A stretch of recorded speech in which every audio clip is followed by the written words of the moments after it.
Hey guys, it's Vicky, and today I'm here to share with you a book haul.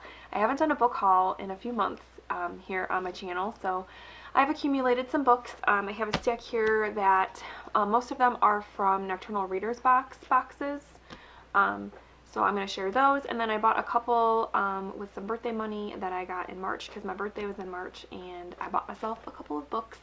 And then I also have a big old stack, well, two big bags of books that I bought at a library sale recently, and I'm probably going to do a separate video for those because, yeah, there's a lot of books there. So let's just go ahead and get into the ones I'm going to share with you today. So like I said, the first couple that I'm going to show you are ones that I got in Nocturnal Readers boxes, ones that I haven't read yet. So I didn't bother pulling the ones that I've already read in the past couple months because I just felt like that was kind of redundant. So I'm just going to show you the ones that I have received but have not read yet. And the first one is The Fury by John Ferris. I'm not entirely sure what this one's about. I think it has something to do with two teenagers that are like somehow they're spiritually connected and they start doing bad things together. I don't know. I don't know. It has a blurb by Stephen King, so I'm hoping it's good. Next up I have The Gone World by Tom Sweeterlich. And this was another one that came in a Nocturnal Readers box. And this one sounds like it is a kind of a sci-fi thriller mystery. So that's interesting. I don't read a ton of sci-fi, but I tend to like the ones that have like kind of a crossover going on.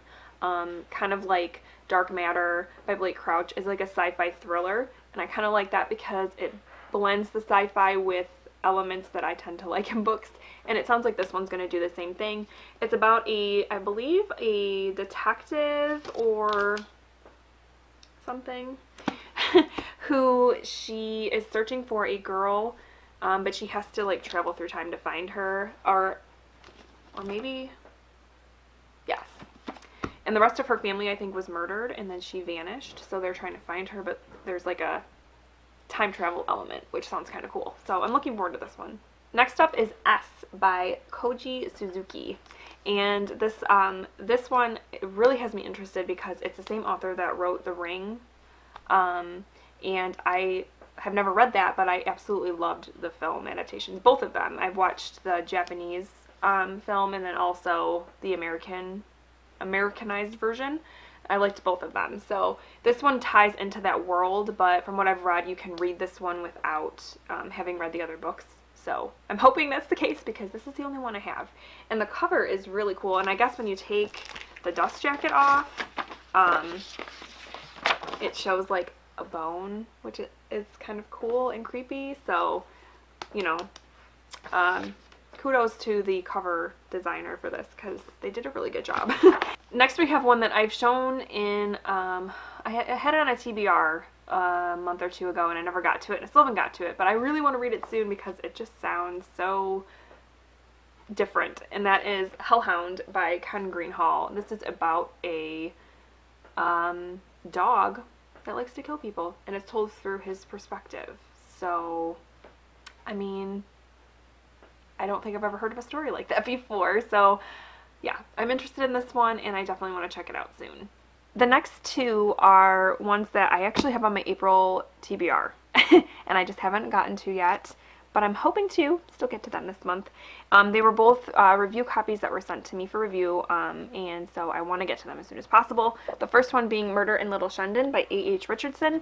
This is a murder mystery, and I've been in a murder mystery mood lately. I feel like all the books that I've read so far this month are murder mysteries, so it's going to just fit right in with what I'm reading right now. So it sounds like, though, it's just about a man who is murdered in this small town, and the suspect list is rather large because he was not a well-liked person.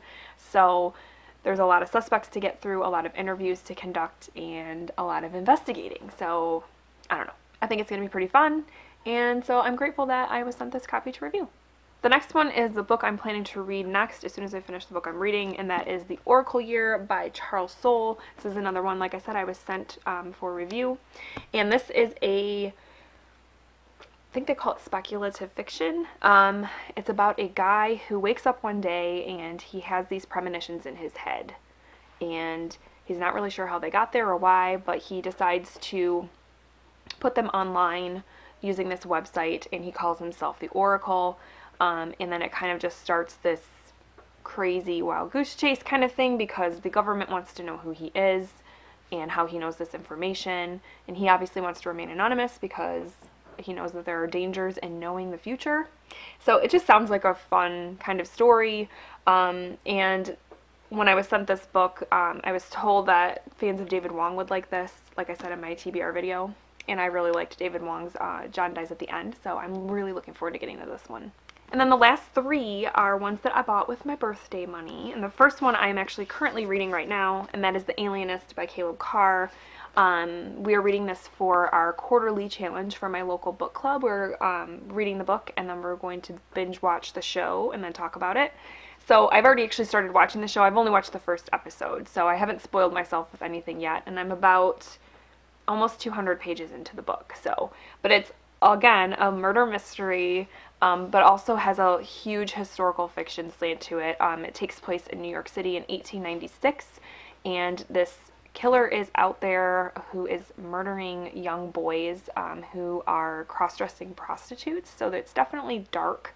And some of the stuff that this killer does to these boys is pretty grotesque and disturbing. So it's really good so far. I'm really liking the historical fiction slant, you know, learning about the way just New York City in 1896 is so not the New York City that we know today. It's very different, and I really like that part. So yeah, I'm definitely enjoying this one. The next one I picked up was Wraith by Joe Hill and Charles Paul Wilson III, and this is a kind of a tie-in graphic novel that Joe Hill wrote that ties into Nosferatu, which is one of my favorite horror novels, definitely my favorite Joe Hill book.